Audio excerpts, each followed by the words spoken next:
Okay, Pashoshim, look it up. I'm taking this forced time out to re-record several old talks which are no longer available on my channel, interviews mostly. And today I'm going to discuss how to use my new model of the mind, the intrapsychic activation model, IPAM, IPAM. How to use this model to decode your mind and then to heal. I applied this model to the narcissist. So go to the description. There's a link as to how this model explains narcissism. And I've applied it to people pleasers. And again, go to the description and you will find the narcissist and the people pleaser in close proximity, exactly like in real life. Click on the links and watch these previous videos at your leisure. I want to clarify one thing. You don't need to be a psychic to make use of the intrapsychic activation model, IPAM. Intrapsychic means inside the psyche. Those of you who are spiritually inclined, inside the soul. So I'm gonna hand you the key to how human psychology operates. You can open the door to your own healing and your own recovery, and more generally to your own well-being. IPAM is a model that puts together, to the best of my knowledge, most branches of psychology, including biological psychology and evolutionary psychology. I put all these insights together. And so it's a kind of unifying theory. It's a model that correlates internal processes with internal structures, with external outcomes, including behaviors, with motivations.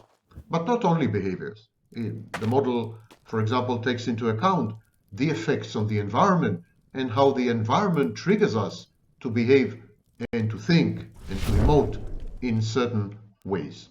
Everything in IPAM, in the intrapsychic activation model, everything starts with the environment, everything starts with reality. This is where we interface. And this is essentially biological psychology. Reality bombards us with information. Some of this information is stimulating. It's called stimuli. The stimuli enter our brains through the senses, and this input is called sensa. Sensa is the plural. So stimuli enter our minds through the senses in the form of sensa. We are exposed to sensa, we are exposed to stimuli. And so there's a lot of information coming in. Most of this information, vast majority, is quite useless, and we dump it. Actually, we process around 5% of the information that we are flooded with. 95% are relegated to the unconscious. Nothing gets lost though. 95% remains somewhere stuck in your mind, but it doesn't affect your behavior, theoretically. There are schools of thought, starting with Sigmund Freud, that claim that this is not true. Even information you're not conscious of does affect your moods, your cognitions, your emotions, and your behaviors. But in IPAM, this is not the case. IPAM, there's a lot of junk information, junk data, that has very minimal effect on who we are and how we comport ourselves, our conduct. So there is the environment, there is external reality, but there's also another environment. And that environment is internal reality. External reality and internal reality. Things are happening in your mind all the time. Processes, thoughts, cognitions, emotions, they're constantly happening. Whether you trigger them intentionally or not, because there's always the illusion of free will, yeah? The illusion of self-control, the illusion of self-discipline. So whether you believe that you are triggering, for example, your thoughts intentionally or even your moods, and whether you don't believe this, no one can dispute that there isn't a rich internal environment which is somehow correlated with the external environment, but we're not quite sure how. And this is what the IPA model tackles a bit later. The IPA model assumes that free will, free control, self-control, and even self-discipline are illusions because they're probably illusions. There are many autonomous processes happening in your mind which you're not responsible for. You better think of yourself as a highly programmable robot or machinery. That's much closer to reality, as we shall see when we continue. We know, for example, that nerve activity in the brain starts a fraction of a second after you actually take actions. I'm going to repeat this because this is very, very counterintuitive. First, you take action. A fraction of a second later, your brain reacts. So, the original theory, the orthodoxy was that you act and there is brain activity that correlates with your action. But actually, in reality, whatever is happening in the brain lags substantially your actions. You seem to act brainlessly, mindlessly. So actions precede activity in the brain. Actually, about 80% of actions precede any activity in the brain whatsoever. These are activities that used to be attributed to free will, like writing, or lifting your hand, or slapping the intolerable samvakni, a positive activity, if I know of any. So, most of these activities are not preceded by any signal in the brain. And that's why I'm saying that free will is an illusion. But we will not go into it. There's a video on my channel, a dialogue with Benny Handel about free will. You're invited to watch it. Let's go back to the environment. There are two types of environment, external and internal. And these two environments, these dual environments, they keep feeding you with data, information, stimuli, sensor, processes. Things are happening outside, things are happening inside, and these two environments generate a lot of inputs. How do we cope with all this? The current dogma is that you have a core identity. This core identity is essentially immutable over the lifespan. It doesn't change. The core identity interacts with the environment. That's what we teach in university. But the environment changes. The core identity doesn't. Stop to think about it for a minute. You will see how stupid this is. Nothing that is immutable, nothing that is unchangeable can cope with change. If the environment keeps changing externally and internally, how come your identity is incapable of change? Your identity should change along with the environment, both external and internal. So the whole idea of a core, unchangeable, immutable, fixed, lifelong identity is probably very wrong, because you can't have something that never changes, coping with something that always changes, like the environment. The environment always changes. It cannot be that you have something inside you that never changes, in charge of coping with a kaleidoscope that is reality. You have winter and you have summer, and you change your clothing accordingly. Winter clothes, you have summer clothes, you have clothes for all seasons. So similarly, you probably have identities, multiple, not one, which somehow correlate with and interact with the environment. You change clothes all the time, you change identities all the time. You cannot say that there is a fixed self that never changes over the lifespan. This is who you are, this is your identity, never mind what happens to you. You go to prison, you meet a beautiful girl, or you meet a beautiful girl in prison, you need to go get a hamburger, never mind what happens to you. This unchanging entity is the one to cope, to manage all these situations. This is simply a stupid premise. You see how wrong it is, intuitively. Instead, what I'm suggesting, what I'm using actually, is something called self-states. I didn't invent this concept. The main proponent of self-states was Philip Bromberg, but I'm making use of it. What I'm saying is, in IPAM, in the intrapsychic activation model that I've recently developed, what I'm saying is that there is an ensemble.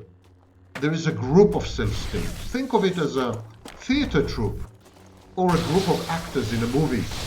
There's a collection of self-states. Now, each self-state is optimized for a specific environment. Normally, when you come across that environment, you will trot out, you will take out, you will make use of the relevant self-state. You will activate the relevant self-state. So if you have, for example, a psychopathic self-state, when you're among criminals in prison, probably the psychopathic self-state will take over. If you have a loving, compassionate, empathic self-state, then you're likely to use this self-state when you're flirting or courting someone. Normally, you will have self-states which are different and they're optimized for specific environments, as I said. These self-states come to the fore. They're triggered. You don't control these self-states. They're not choices. They're not subject to decisions. They're triggered automatically. You don't say, wait a minute, what is the environment now? I'm going to be a psychopath. What's the environment now? I'm going to be an empathic, compassionate, loving, caring person. You don't say this. Your self-states are automatically triggered. The environment triggers them. So when you're in a specific environment, a self-state comes out, takes over you totally. And the other self-states that you have, they are quiescent. They become dormant, latent, suppressed, if you wish. There's a single self-state that takes over your functioning in any specific environment. One environment, one self-state. I think all people have self-states, not only unhealthy people. Every human being has self-state. And these self-states are not dissociative. They are aware of each other. They share databases. For example, all the self-states share your intelligence and other resources. All the self-states have access to a database of memories, shared memories. All the self-states have access to the same emotions and cognition. So there's no dissociation involved. These are simply different manifestations of assets that you have, underlying assets, different combinations of these assets. They are shared in some way, memories, for example. So everything is shared, but everything manifests with specific emphasis. And these specific emphases, plural, are the self-states. If you have traits, for example, traits 1, 2, 3, 4, 5, there will be a self-state which will make use of traits 1 and 3. And there will be another self-state which will make use of traits 4 and 5. But both of these self-states will share the same memory. So there's no dissociation. So, okay, you have self-states. You find yourself embedded, or you find yourself in an environment. The self-state is optimized. But now you need to work in this environment. You need to operate in the environment. You have an environment. You have a fitting self-state, the right self-state for the environment. And now you need to function in the environment. You need to operate there. There are other processes in your mind that continue to work and have started to work long before the self-state has taken over. These processes are continuous. They don't pay mind or don't pay heed to which self-state is in control. They are kind of background processes. Some of these processes, however, may conflict with the same self-state. Some of these processes may be incongruent. They may contradict the self-state.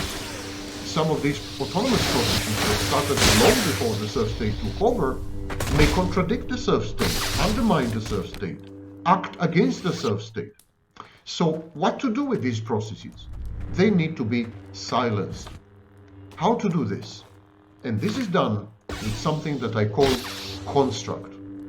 Let us summarize, let us recap, and then do it often. This is a very difficult, a very complex lecture.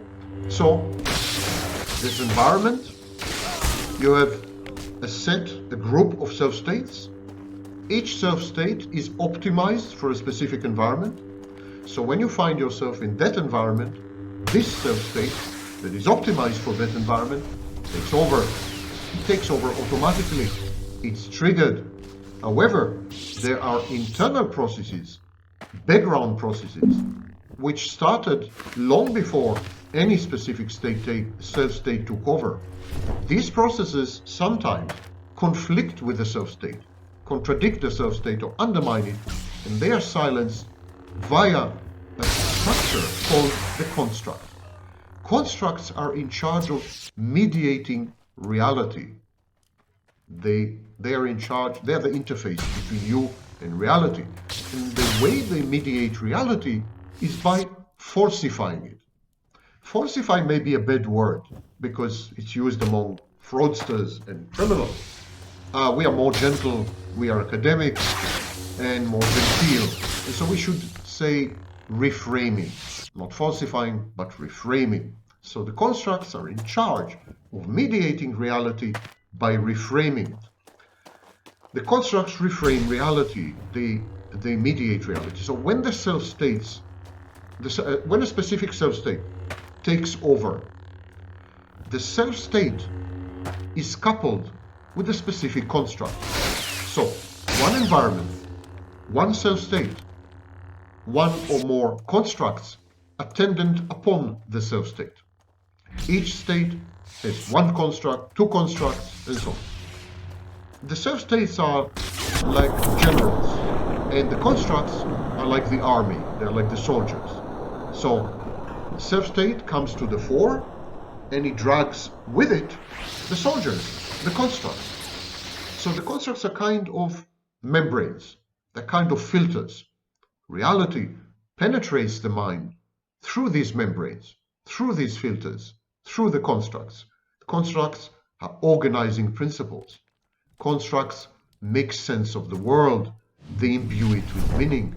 Constructs are also hermeneutic and exegetic principles. In other words, constructs allow you to interpret, to make sense of reality. Interpretative principles.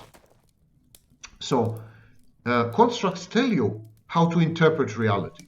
So the construct basically has two functions. One is to organize reality in a way that makes sense to the self-state. The second function is to interpret reality in a way that will not challenge or undermine the self-state. Now, all of you may think, or some of you may think, at this point, isn't this reminiscent of defense mechanisms? Psychological defense mechanisms falsify reality to allow us to survive. Psychological defense mechanisms render reality palatable, less threatening. This is the main function of psychological defense mechanisms, to impair reality testing, to keep reality bearable, because otherwise it's not bearable. So isn't it the same like constructs? I mean, what's the difference between defense mechanisms and constructs? I will come to this a bit later. They are not the same. Constructs filter out all the information, all this filter, I'm sorry, not filter out, but filter all the information and all the stimuli. They create the equivalent of a database of relevant information in the environment that's useful. And so the constructs interpret this information in order to buttress, support, and uphold the self-state. So for example, if you have a psychopathic self-state, the constructs will filter out from the environment, will take in threats. So constructs will feed the psychopathic self-state with environmental threats and menaces. They would inform the self-state of any risk and danger, and they would, in this way, persuade or convince the self-state that it is right, that it is right. The construct's message would be, you are right to be a psychopath because the environment is threatening. In other words, the construct's main job is to create what we call ego congruency and ego syntony. Constructs make you feel comfortable with your self-state, make you feel at peace with your conclusions, the way you perceive reality, and ultimately the ways you behave. The psychopathic self-state would perceive threats in everything. Psychopathic self-state and in everyone. Psychopathic self-state is hypervigilant, suspicious, paranoid, and in the psychopathic self-state,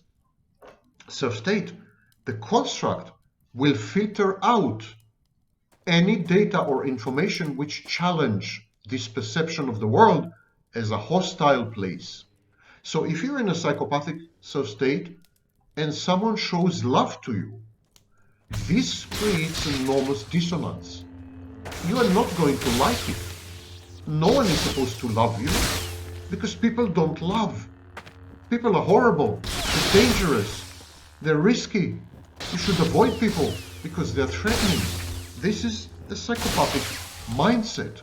So if someone suddenly loves you, cares for you, shows compassion, is helpful and altruistic and charitable, this would create a dissonance and increase your level of anxiety when you are in a psychopathic self-state. Talk to any psychopath, I'm not kidding you. You show a psychopath love, it makes him feel anxious because it contradicts his almost permanent self-state. So the first thing the constructs do, they filter out reality, they reframe it, they make reality compatible with the self-state, but they tackle mostly external reality. What about internal reality? As I mentioned before, in internal reality, there are autonomous processes, some of which inevitably are incompatible with the new self-state. And these processes have to be silenced. And this is where the introjects come in. The constructs hail introjects. They interpolate them. They call upon them. The constructs call introjects to them. And they say, hello introject, can you help me with this? I have a problem here. And to remind you, introjects are internal voices that represent meaningful people in your life, past and present. Every human being has, for example, a mother introject, a father introject, a teacher introject, a leader introject, role models, pop stars, influential peers, and so on. We are all, our minds are populated. There's a population of introjects. And the constructs call upon the introjects to help them to manage the internal environment and, as you shall see, also the external environment. All these people in your life leave impressions in your mind. They're represented in your mind through internal objects. They are these people, these significant people, are introjected. You identify with them, internalize them, and introject with them. So the introjects are active. They're active voices. They're always there.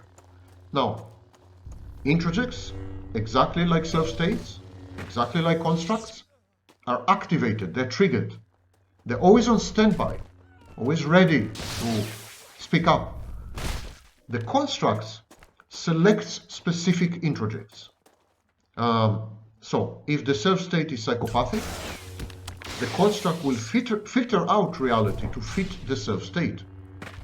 The construct will notice all these threats, as I said, and dangers. The construct will ignore love, or reject it and resent it, repress it, reframe it. Constructs will say, this person loves me because he wants something from me. He loves me because he has some agenda, hidden agenda. And so the external reality is solved and resolved by reframing. This leaves the internal reality, and this is where the introjects come in. Constructs select specific introjects. So construct there's a self-state. The self-state is associated with a construct, and the construct says, I need introjects number 1, 13, and 45. They're the ones I need. Each one of them has a different message. And in Gestalt therapy, they're called tapes or recordings. So they're really like recordings. The introjects play out in your mind. Well, these messages play in your mind. So the constructs have a map, a list, a dictionary, encyclopedia of all the introjects with the messages, and I know which one to select. Now, you're all acquainted with introjects. Some of them speak to you very clearly. For example, a very famous cluster of introjects is known as conscience. Your conscience is a cluster of introjects. When you do something, when you act in a certain way, you say, it's wrong to do this, or it's right to do this, or I shouldn't be doing this, or I ought to do this. The conscience is an example of a socialized cluster of introjects that can be activated in the environment through a construct. So imagine that your self-state is, I'm a good man. The self-state of a good man. A construct is attached to this self-state. You're in an environment, and the environment presents challenges to you, temptations, fears, but your self-state is that of a good man. And so your self-state activates the construct, and the construct interpolates your introjects. If your self-state is a self-state of a good man, and then you come across temptation and seduction, something you really shouldn't do, the construct attached to your self-state as a good man will interpolate, will call upon the cluster of introjects known as conscience. And your conscience will prevent you from acting in the wrong way, will affect your behavior, modify it. So this is an example of the IPAM model in action. An environment, seduction, temptation. A self-state, I'm a good man, I'm a good person. Construct. The construct calls upon specific introjects known as conscience. Conscience inhibits you, prevents you from acting in the wrong way. So the construct selects introjects and activates them. And what do they do? What do introjects do? They generate what we call automatic thoughts. And so you're beginning to see how I put together all the strands and various schools of psychology, because automatic thoughts is a concept in cognitive behavior theory. So introjects spew out automatic thoughts, the engines of automatic thoughts. Imagine that you have a self-state of a loser, okay? That's your self-state. You're a loser, you're a failure. So you go to a job interview. The first state that will come out will be the self-state of a loser. This self-state of a loser will select a construct, and the construct will call upon specific introjects. The introjects will generate automatic thoughts. You're a loser. You're a failure. Don't even try. You're going to flunk the job interview. It's hopeless. You're helpless. It's not going to work. You're not going to succeed. These are the automatic thoughts generated by the introjects, called upon by the construct in order to validate and prove right the loser self-state. So you could ask, why would anyone allow these messages? Why would anyone accept them? Why would anyone agree to be a loser? Well, a loser is a self-state, and you're emotionally invested in your self-states. You want the self-states to succeed. You don't feel comfortable when they fail. So the success of the self-state, of the loser self-state, is a failure. When you fail, the loser self-state is successful. That's the irony. Some people feel very bad when they succeed. They don't know how to manage, how to handle success. They fall apart. It destabilizes them. They begin to act out. They react badly. They self-destruct. These people have a self-state of a loser. That's why some people seek abuse. They want to be abused. They ally very closely with abusers because abuse is their comfort zone. The self-state is cathected. There's an emotional investment in the self-state of a victim. You become attached to your victim self-state. This is who you are, essentially. When you put all the self-states together, and each one of us has many, when you put the self-states together, that's who you are. That's as close as you get to your identity. You want to be yourself. You will do anything to continue to be yourself, even if it is self-defeating, self-destructive, masochistic, humiliating. You will still pursue it because it gives you a sense of existence, a sense of a core. The construct selects introjects. The construct activates introjects, and they begin to generate automatic thoughts.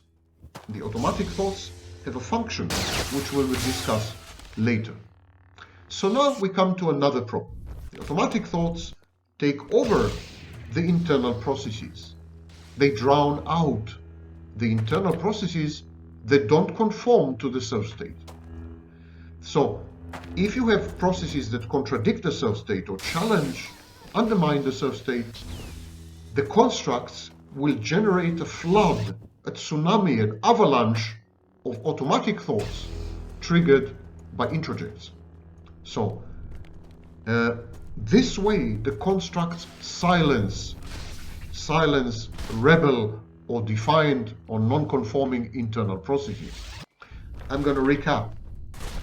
When a self-state takes over you, there are internal processes that negate the self-state, vitiate it, attack it, undermine it.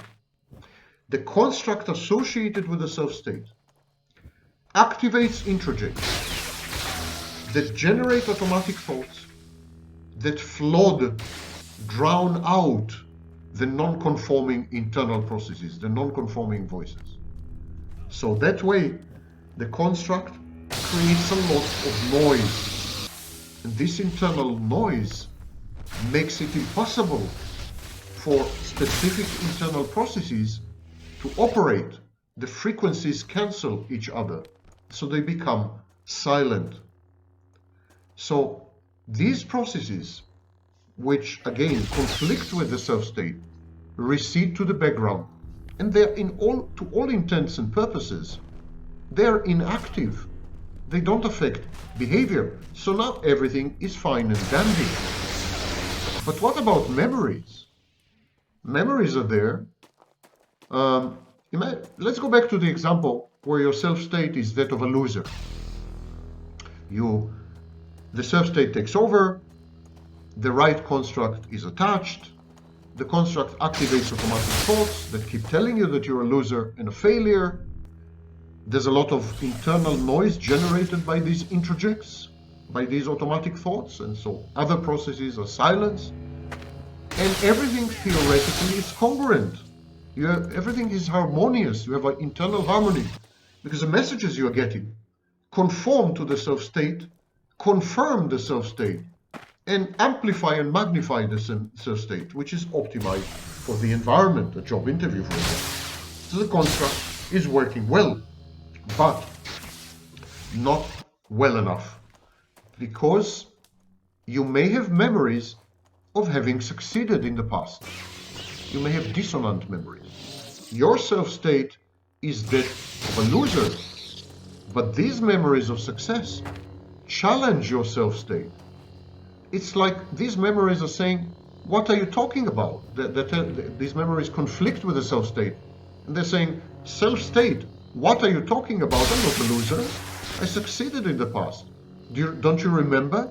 So these memories need to be silenced too, because they threaten the stability of the self-state. If they are not silenced, they will destroy the self-state. They challenge and conflict with the automatic thoughts. So there's a war between specific negating, conflicting, contradicting memories and supportive, buttressing automatic thoughts.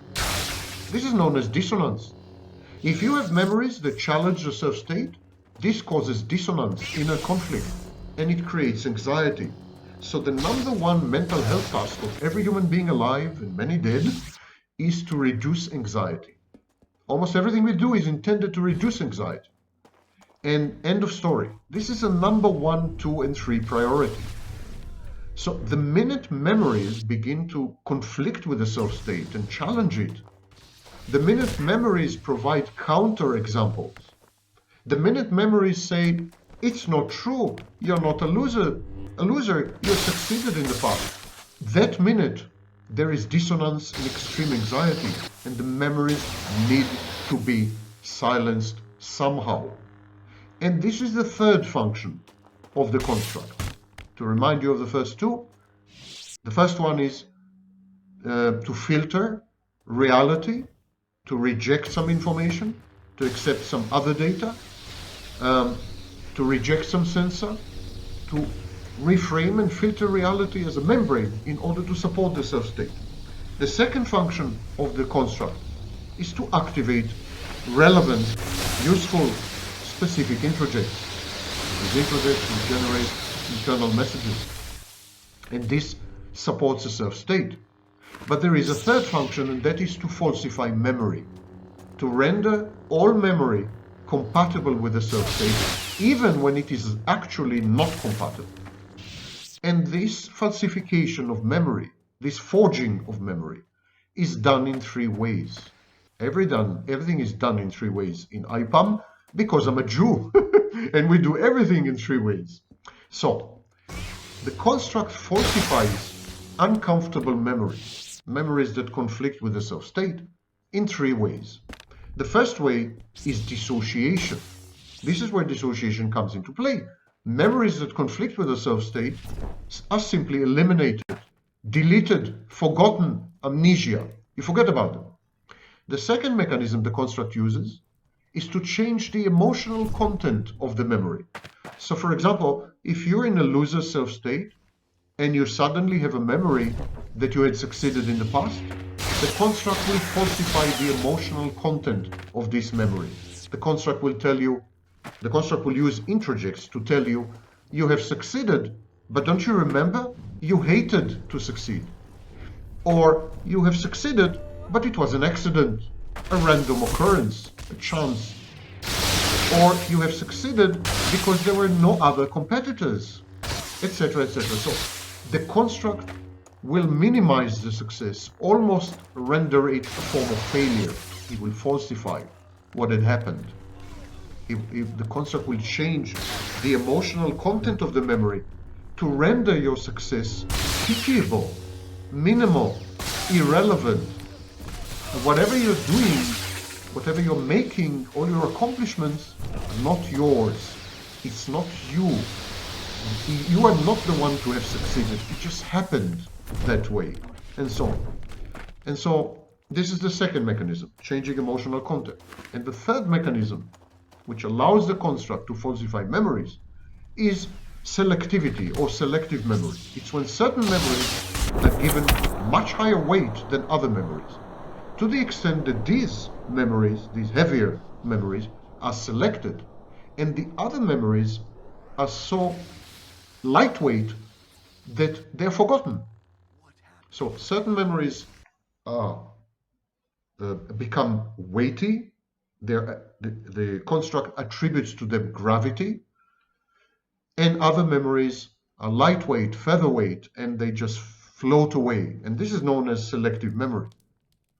This is what the construct does. It's a massive job of forgery. It forges reality. It forges your memories. It provides or provokes automatic thoughts that are usually counterfactual. They're not true. They're against the facts. So What I'm trying to say is that we inhabit totally false realities, internally and externally. It's all of it is false, all of it is fake, all of it is wrong. The way you perceive the outside world, the way you perceive your internal environment, what you remember, what you think, what your emotions are, everything is falsified by the construct with the help of an introject in order to conform to a specific self-state and support it. It is a survival strategy. Had it not been done, there would have been so many out-of-control processes occurring simultaneously that this would have created insurmountable, uncontrollable internal conflict. There would have been, there would have been no boss. The IPAM model is like the mafia. There's a tough boss. This tough boss tells some memories, shut up. This tough boss shuts down some processes. And you're told what to think. If I want your opinion, I'll give it to you, and I will tell you what to say, and I will falsify reality. It's a kind of cult dynamic. If there were no such control mechanism, you would spend all your life in debilitating, paralyzing anxiety, because all the time there would be conflicts between external reality and internal reality. There would be conflicts inside internal reality between your memories and some processes and your self-state, and so on. So it would have been a mess. It would have been mayhem. So there's a central authority specific to each self-state, and this central authority is the construct. And the job of this central authority is to generate harmony, if necessary, by falsifying everything. Now, internal harmony has been established. Once it has been established by the construct, it's perfect. Reality has been falsified to fit it. The self-state specific introjects, relevant introjects, supporting introjects have been activated. Your automatic thoughts support the self-state. So if you're a loser, you get loser thoughts. If you're a psychopath, you get psychopath automatic thoughts. Your automatic thoughts conform, go along with the self-state. The memories are selected or deleted or falsified. All is well in the kingdom of the self-state. Now everything is perfect. But there's still one risk. What if you were to behave in a way that would challenge this harmony? Your behavior must conform to the self-state. To sustain the harmony, you cannot allow yourself to behave in certain ways, and you cannot be allowed to behave in certain ways. There's some things that should be forbidden, inhibited, some actions, some behavioral choices, some modes of conduct. They should be blacklisted.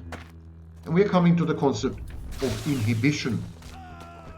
If behaviors were left to be independent or autonomous or agentic, if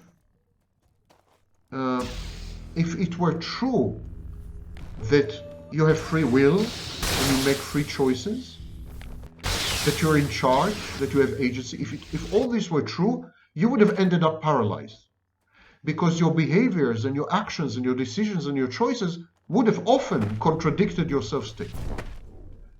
There would have been sempiternal conflict.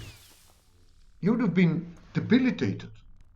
An example, I think, is writer's block. So the construct needs to control not only memories, the construct needs to control behaviors. It's not enough to control the internal environment. The construct needs to modify the external environment via behavior. The construct needs to establish total control in order to render the twin environments, external and internal, compatible with the self-state. Internal harmony, no challenges, no dissonances, no anxiety. Inner peace is restored on condition that I manipulate the external environment via my behavior to not contradict the self-state. So the construct needs to inhibit certain behaviors. It puts them on a blacklist. These are behaviors that cannot be engaged in right now. They don't conform to the self-state. So the construct positively reinforces certain behaviors and negatively reinforces others. And this is known as conditioning reinforcement, or to some extent operant conditioning. This is behaviorism, yeah, in a way. So the construct makes a list of all possible behaviors, and then he assigns reinforcement values and weights to each of these behaviors.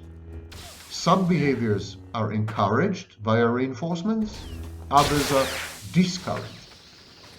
The belief is that behaviors modify the environment, and if your behaviors are the right ones, you can affect your environment to provide the self-state with support and approval.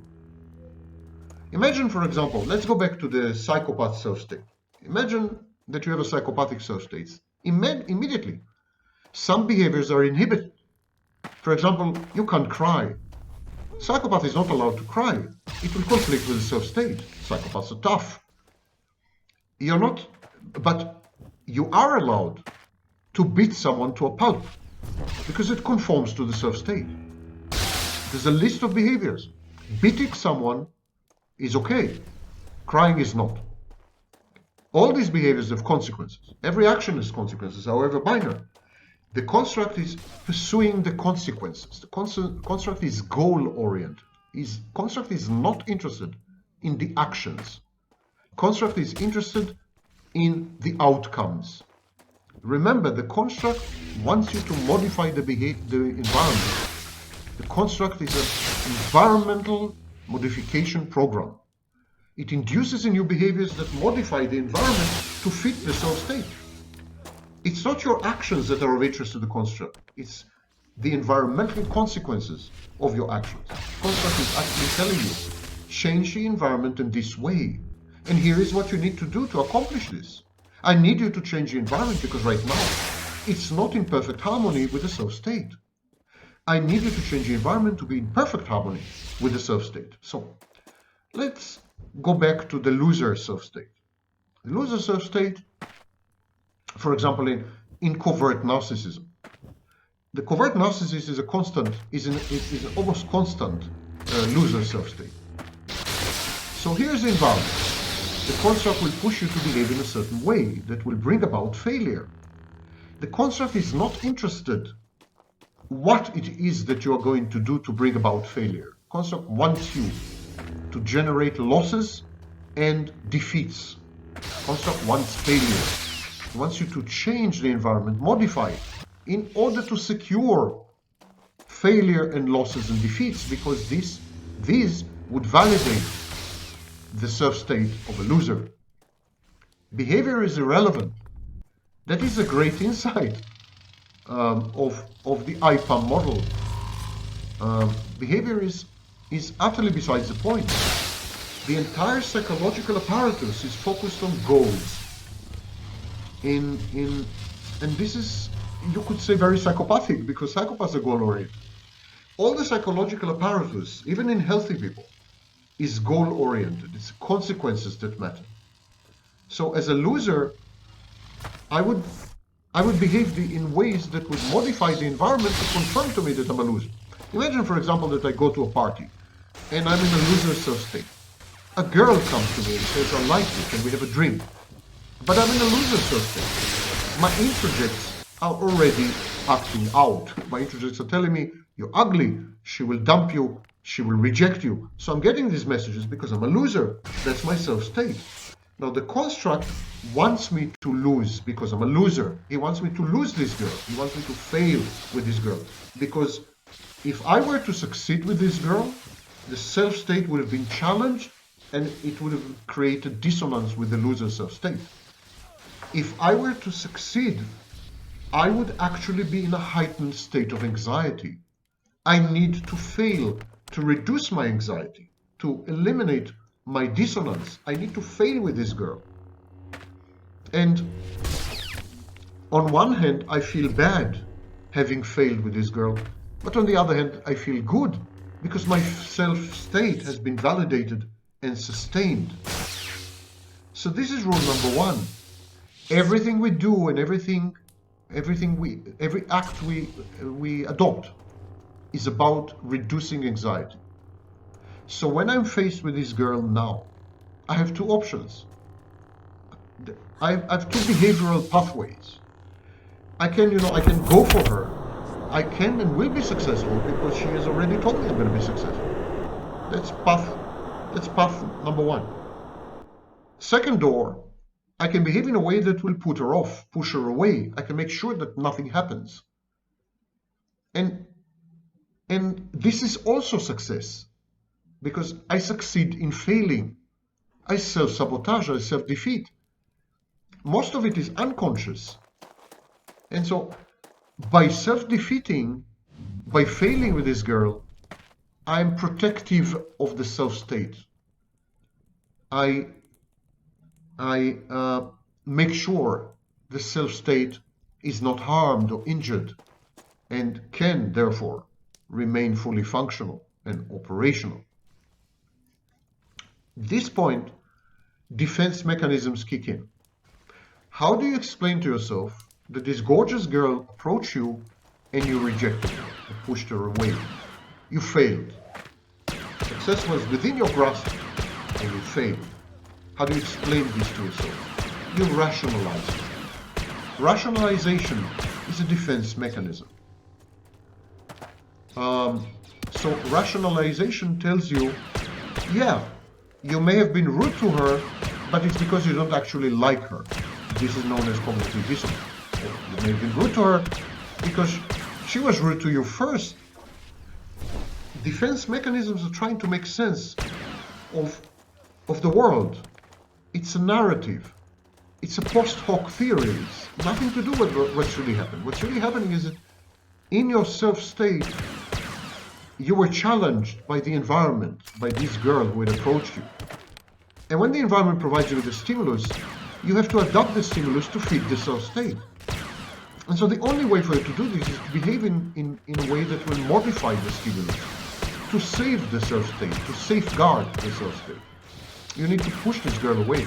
Because if you push her away, you fail, and if you fail, it upholds and buttresses the loser self-state, and you're not anxious. It seems that what the construct does, in addition to all the other functions, is it modifies your behaviors. The construct dictates to you which behaviors to adopt in order to guarantee conformity and compatibility with the self-state, whatever the self-state may be. So if you have a self-state as a winner, always succeed, and so on, I have orange hair, well then of course your self-state will cause you to behave in ways which will bring about success. So the success may not be real, it may be imaginary, but you will experience it as a success because it conforms to your self-state. Assuming that it is not a covert process or something, you may even be aware of it. So behavior is modified to affect reality, to yield what we call self-efficacious outcomes that support harmony, reduce anxiety, and allow you to function because you're not anxious. You can function when you're not anxious. When you're anxious, you cannot function. It's all about functioning, survival. The self-state, the constructs, the memories, the behaviors, they all have to fit each other snugly, like hand in glove. There's no conflict between them. There's no daylight between them. They're all one. An apparatus, working efficiently, seamlessly, a well-oiled machine. Of course, the environment changes all the time. At some point, the environment can change to the extent that you will need to choose another self-state. And another self-state will come forward and take over at this point. And so the new self-state will have a new construct with new introjects selected, with new automatic thoughts, and these will affect your behaviors in a totally different way. And this explains why the vast majority of people are not constant. They are in flux. The assumption that people are constant and predictable is the biggest nonsense in psychology. No one is. Not a single human being alive is either predictable or constant. We are a kaleidoscope of self-states.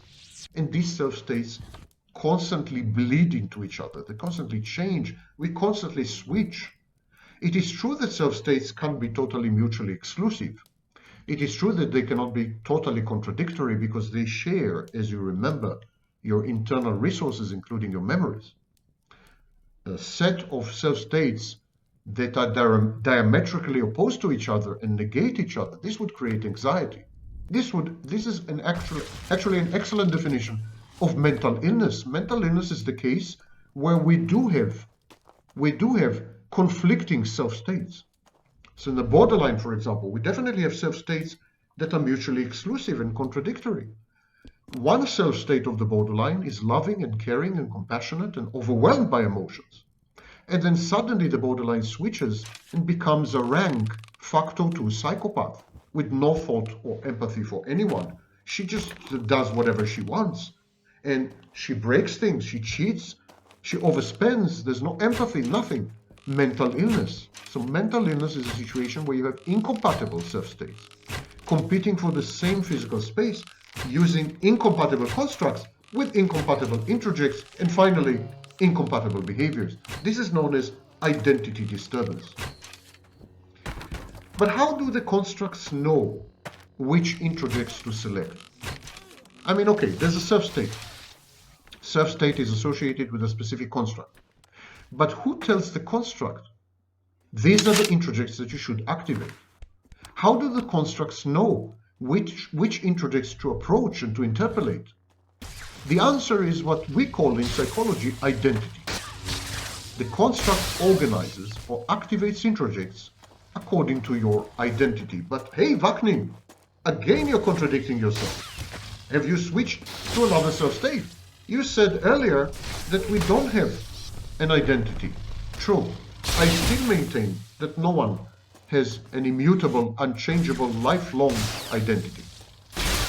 What I call identity is not what psychology calls identity. In psychology, as I said, it's an unchangeable, immutable core.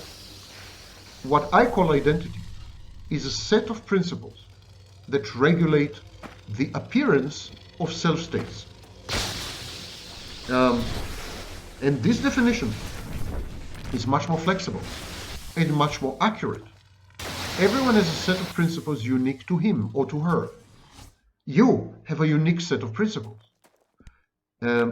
You are just a very nice set of principles that have worked for you in the past.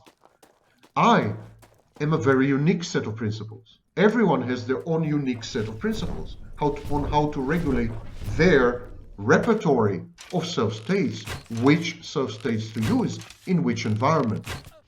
Now, this set of principles, the algorithm that determines which self-state will take over in which environment, the algorithm that links self-states to environments, this algorithm depends crucially on socialization, upbringing, experience, exposure, memories, and so on.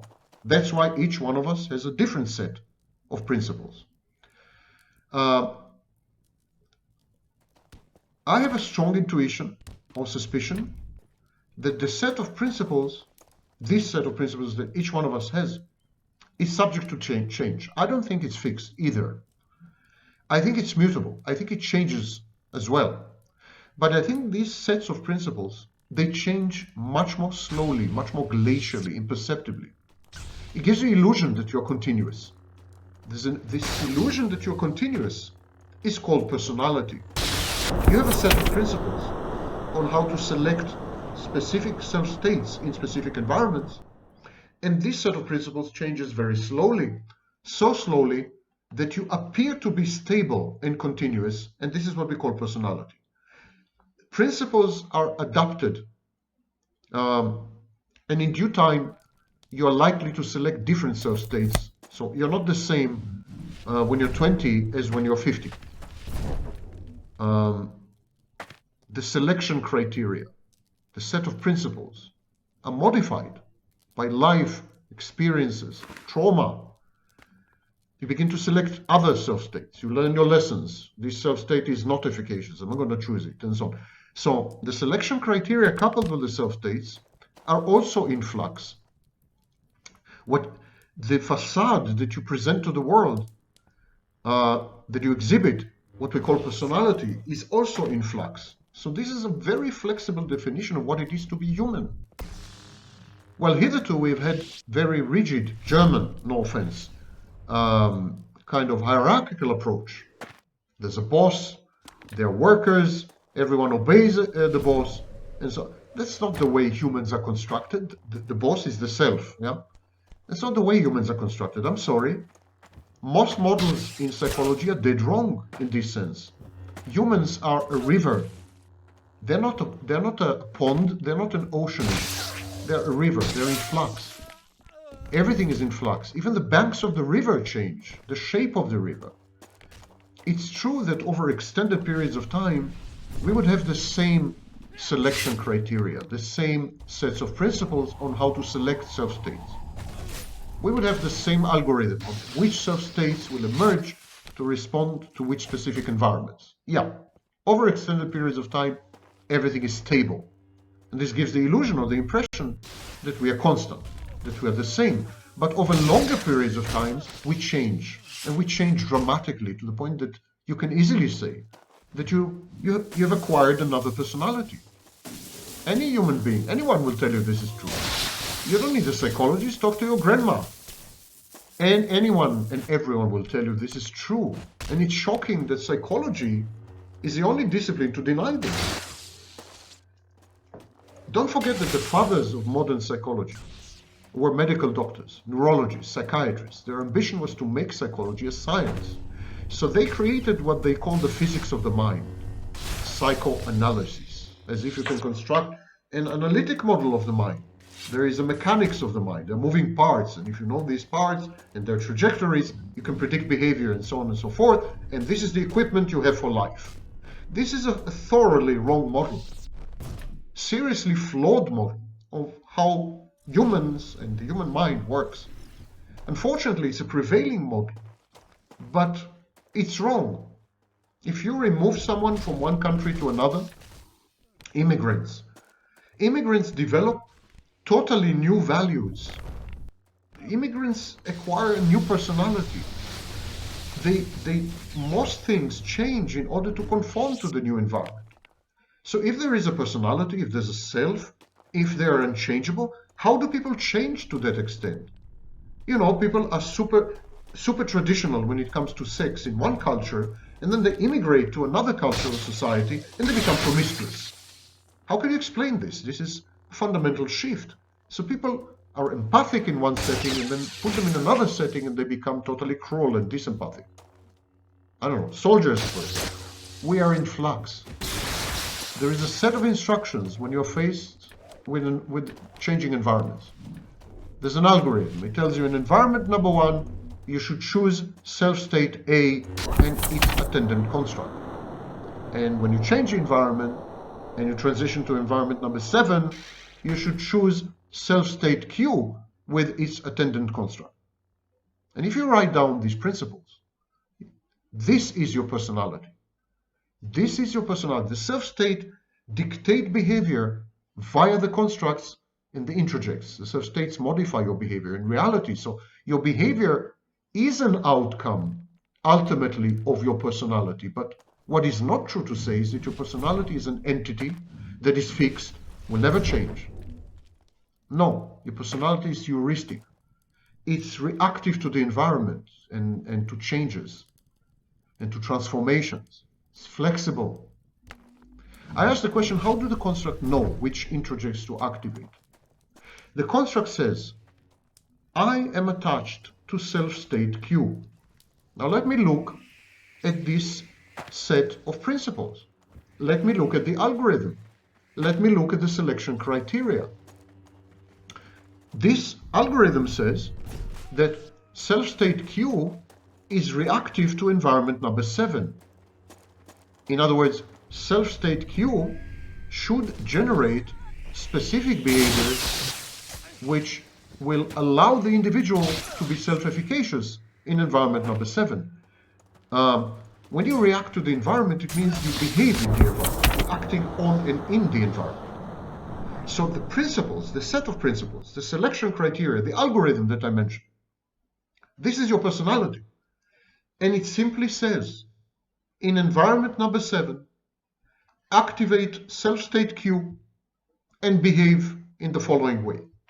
This is your set, your list of allowed behaviors. Only these behaviors are permitted. All other behaviors are forbidden, inhibited, because they're likely to yield bad or suboptimal outcomes. The construct accesses this database, this algorithm, this list of criteria and choices. And it has access to this database.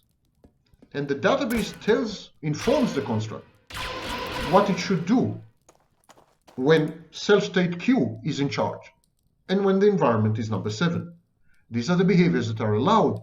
The construct is encouraged to generate these behaviors now. How to generate these behaviors?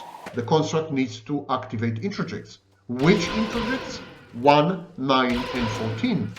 The big table, the algorithm, connects self-states, environments, and introjects. So the construct has access to this database. The construct realizes the self-state is Q, environment is number 7, and it should yield specific behaviors. And to generate these self-efficacious behaviors, the construct needs to activate introjects listed in the algorithm, 1, 9, and 14.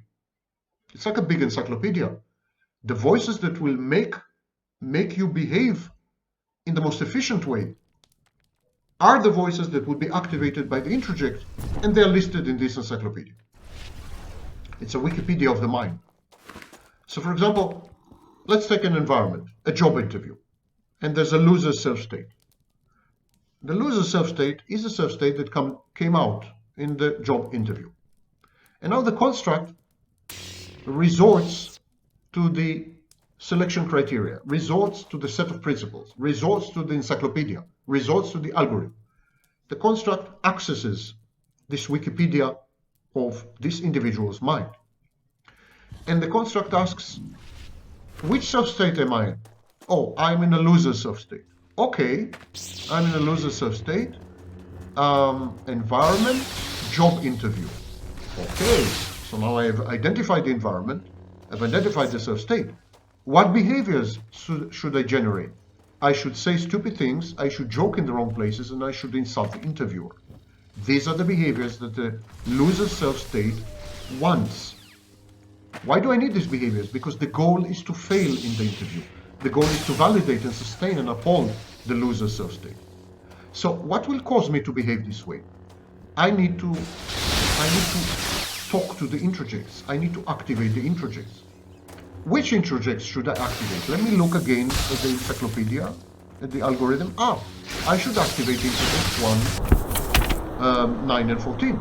Introjects 1 generates automatic thoughts. You always say stupid things. I can count on you to say something stupid right now. And then you say something stupid. So the introject generates the behavior. Introject number 14 is activated. The automatic thought generated by introject number 14 is, you always fail because you're stupid, you make stupid jokes, and you insult the interviewer. So the environment is coupled with the self-state and produces behaviors. The introjects produce the behaviors. So this environment, it triggers a self-state, which then uses the construct to access the introjects, which then affect behavior, which then modifies the environment to fit the self-state. That's a cycle. And all of this is listed in a Wikipedia of your particular mind, a Wikipedia to which the construct has access to accomplish certain behaviors, to produce them, which is the goal. The specific introjects are listed and need to be accessed to give specific instructions, to generate specific automatic thoughts, to suppress some memories. And so this is the construct's work. The environment, self-states, principles, this is the whole thing. is what we call personality. So what can you do with all this? How can it lead you to healing? Or you would want to make a map of your self-states, a list of your self-states. You would want to reconstruct the Wikipedia of your mind externally and communicate it to someone like a therapist. So you make a map of your self-states, and for each self-state, you link it to an environment where the self-state is activated. And then you associate the self-state with automatic thoughts that hail from the introjects. So then you, as a therapist or a coach or whatever, you show the client how his automatic thoughts cause him to behave in ways that produce results that support the self-state. And this self-awareness breaks the cycle. The client heals, the client changes, because now he is aware that these behaviors are not autonomous, that they're generated from the inside, that they're interpolated. It breaks the cycle of mental illness. There is healing. The minute the client grasps it, there's a lot of healing. So there's the environment, the self-state takes over, constructs associated exclusively with the self-state begin to act, and certain goals have to be accomplished to get these behaviors, to activate these introjects, the whole cycle. So the introjects give you automatic thoughts, and you behave the way the introjects actually compel you to. So, and then the goal or the mission is accomplished because the environment is modified in a way which supports the self-state. So the self-state says, you see, I'm efficacious. I succeeded. I prevented you from failing. I did it for you. If you're in the loser self-state, I got you to fail because this is what you wanted. This has been your mission. And you should feel good about it now. There's no anxiety. Everyone is happy. You failed. You can feel relieved. You did not succeed. Don't worry. It didn't work. So at this point, there is an activation of defense mechanisms. Because, for example, imagine that you're in a loser self-state, and the loser self-state activated the construct, and the construct generated automatic thoughts through the introjects, and the thoughts change your behavior, and you indeed failed. You change your environment. In the job interview, you failed. The girl rejected you. You failed. You should be happy. You should begin to think good thoughts. Your self-state, the loser self-state, is buoyed by this, is buoyant, is vibrant, because you again failed. Self-state, the loser self-state is validated, is strong, it's proven right. So, but you begin to think, why did I fail? I don't like that I'm failing all the time. So you're beginning to have second thoughts. And this is dangerous. This is dangerous to the internal harmony. And to maintain this harmony, cohesion, coherence, defense mechanisms kick in. Remember that the role of defense mechanisms is to essentially falsify reality for you so that you can bear it. It becomes bearable. Defense mechanisms kick in, and they tell you that you had failed because the interviewer was stupid. You failed because there were other candidates more qualified than you. You failed because, I don't know, there was nepotism. Someone's relative won the job. So defense mechanisms, for example, splitting, projection, rationalization, intellectualization, there are numerous defense mechanisms. Defense mechanisms' role is to render the outcome palatable to you, to render it acceptable to you, to prevent second thoughts, to prevent secondary anxiety. And this completes the picture. Now you're hermetically sealed in a totally fake environment created by the construct. Everything in the environment, every single feature of this world, of this reality is fake. Your perception of reality is wrong. Your memory is falsified and tampered with. Your behavior is influenced and robotic. You're manipulated by automatic thoughts. These thoughts are not yours. Your self-state is triggered by a set of principles known as personality, which you're not aware of. It's all pretend. It's all fake. You are not there. You're actually a puppet. You're a toy. And you operate in a simulated environment like the Truman Show, the Matrix. You're in the Matrix all the time. But the thing is, in real life, you delude yourself into thinking that you are real. that the life you perceive, the reality you perceive is real. It's a defense mechanism. It's a kind of defense to believe that you are agentic, you have agency. You're doing whatever you do is because you want to do it. You decide, you make choices, you operate because you face reality. You perceive it correctly. None of it is true. I mean, it's so pleasant to think that you're a puppet. I get that you're a marionette. I understand. And that's why the defense mechanisms kick in. But none of it is true. To seal the process hermetically from any challenges, the defense mechanisms conclude the defense. They make sure that you are trapped now.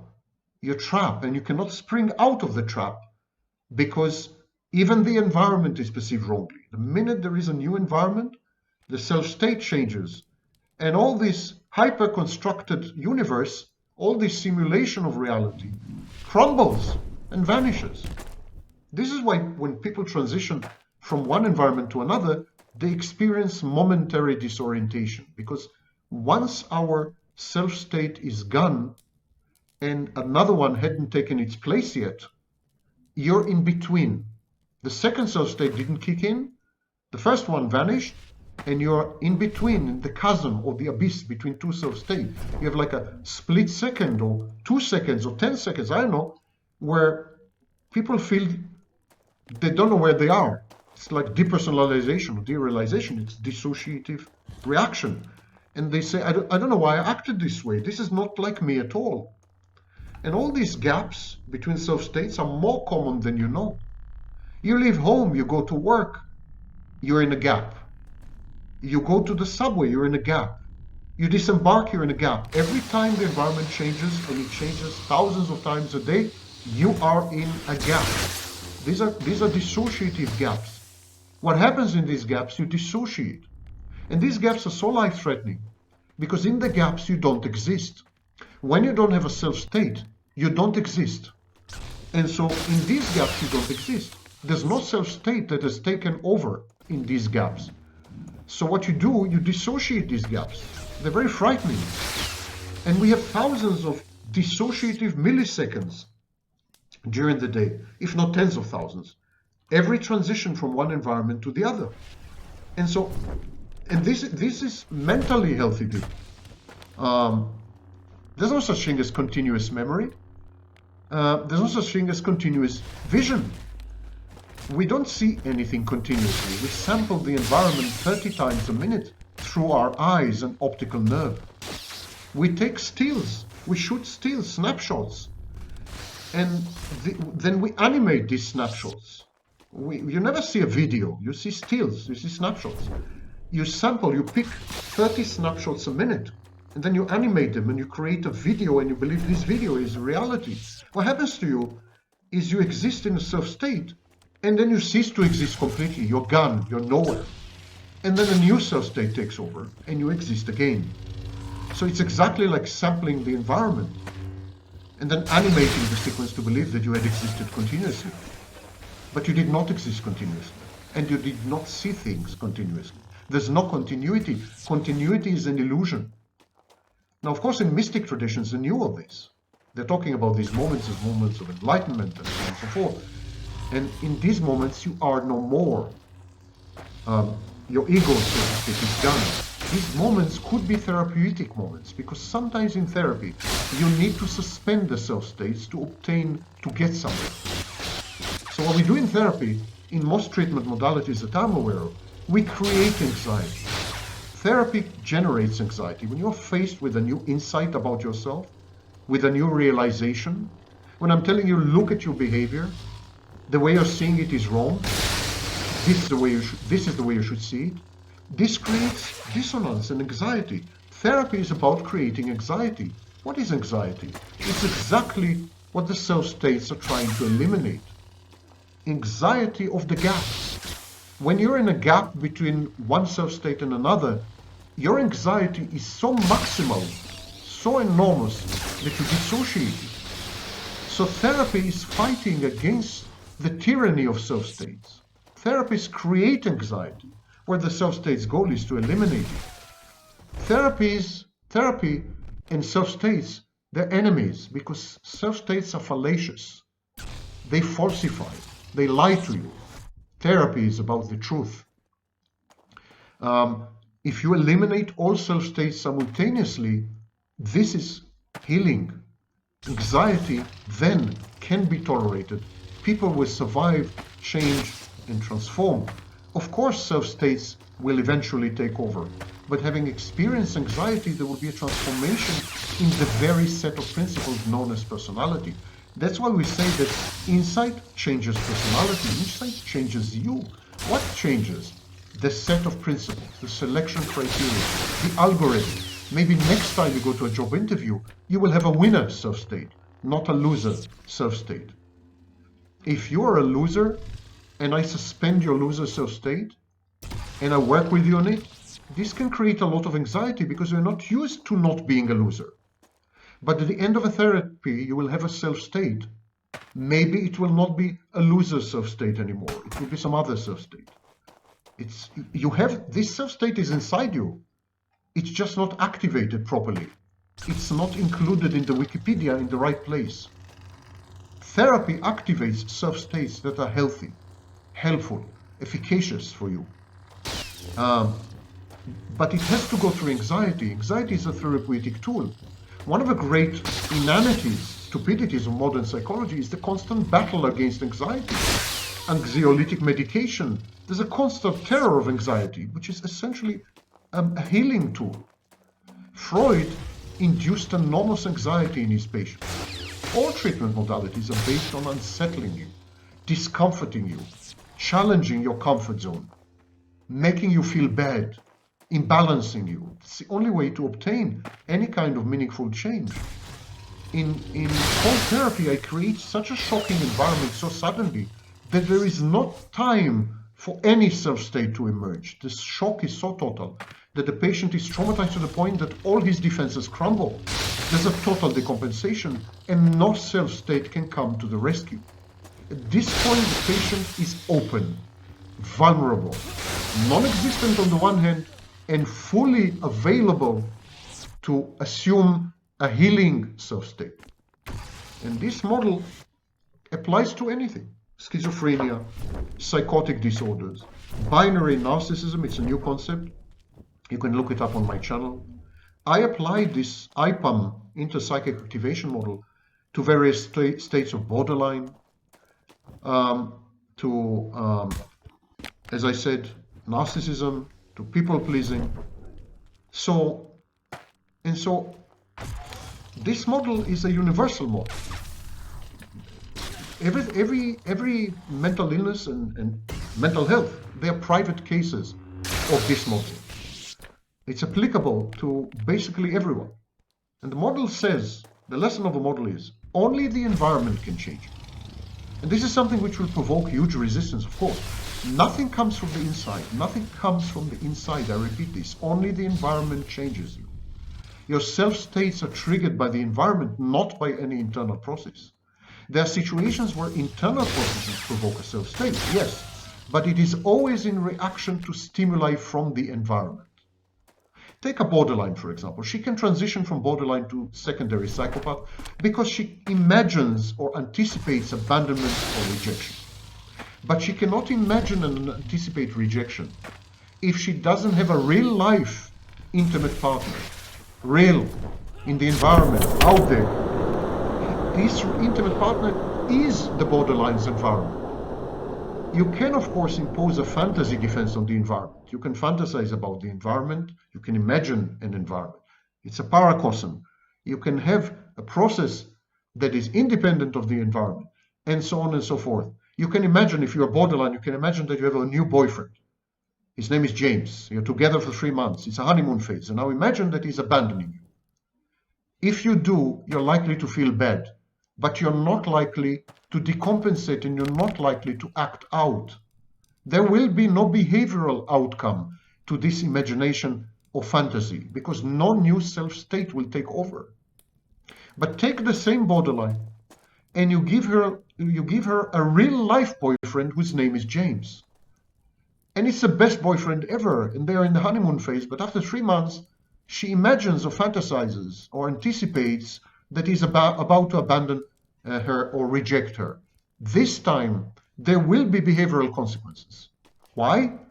Because there is a real boyfriend, there is a real environment out there. A new self-state will take over, a secondary psychopathic self-state, factor 2. And this new self-state will activate the construct, and the construct will interpolate introjects, specific introjects, and these introjects will tell the borderline, you're not lovable, you will be abandoned, there will be huge pain, she will fall apart, all her defenses will crumble, she will act out and do crazy-making things, and so on and so forth. And so it's nonsense to say that you can have internal processes divorced from any environment. Even a psychotic person who listens to God, God talks to him. God talks to him from a wall. There's always an external environment. The psychotic embeds his introjects in an environment, hyperreflexivity. The psychotic confuses his introjects with reality. So he thinks that this voice is not in his head, this voice is external. But the voice is talking to him from the outside and from some object, from some real external reality. Environment is the precondition and the only trigger to the change in self-states. So this is the crucial insight, and it means that we should work on changing our environment, not so much on working on our internal environment as to changing our external environment. So getting rid of toxic people, for example, moving away, changing a job, just walking, going for a walk. Changing the external environment is dramatically more important than changing the internal one, which in a way negates psychology itself.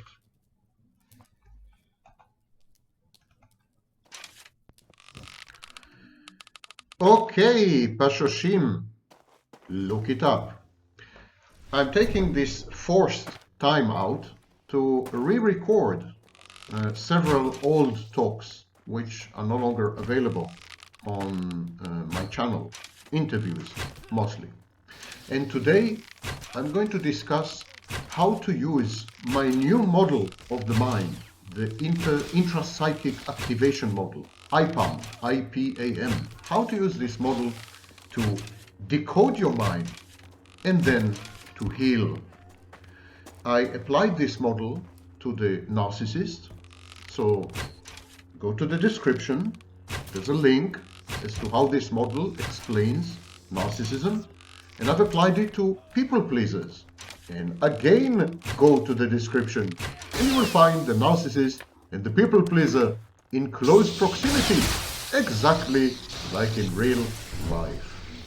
Click on the links and watch these previous videos at your leisure. Now, to clarify one thing, you don't need to be a psychic to make use of the intrapsychic activation model, IPAM. Intrapsychic means inside the psyche. Those of you who are spiritually inclined, inside your soul. So I'm gonna hand you the key to how human psychology operates, and you can open the door